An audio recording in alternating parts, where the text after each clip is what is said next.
Hello and welcome to the New York Sports Show. We have breaking news right off the bat.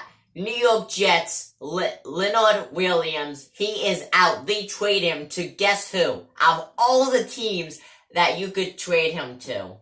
The New York Giants. Like, come on. You don't trade him to a rival team. We play the Giants in 2 weeks. We go play against the Dolphins this upcoming game, which I swear, if we lose against the Miami Dolphins, I'm done. Like, I will be done if we lose against the Miami Dolphins.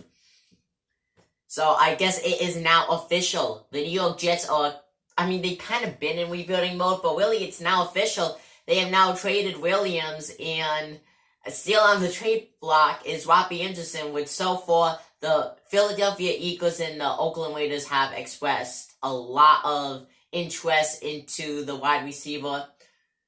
I would not trade Robbie Anderson. I know that we're trying to get a draft pick. I understand that.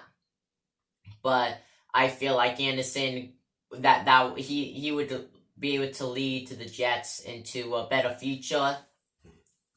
I really do think that. But I can't believe it, though. The Giants, you don't trade to a rival team. I don't care how good. The thing is, you don't trade one of our best players to not only a team that we're back to play, but to a rival team. I'm just really disappointed by that. So, basically now, like I said, it's official. We could expect the Jets to suck more than usual now, as we're missing one key part to the roster. Thank you guys for watching this video. I'm your host, Dominic Conrad. Give the New York Sports Show. Make sure to like, comment, and subscribe, turn on notifications while it's going to be the number comment.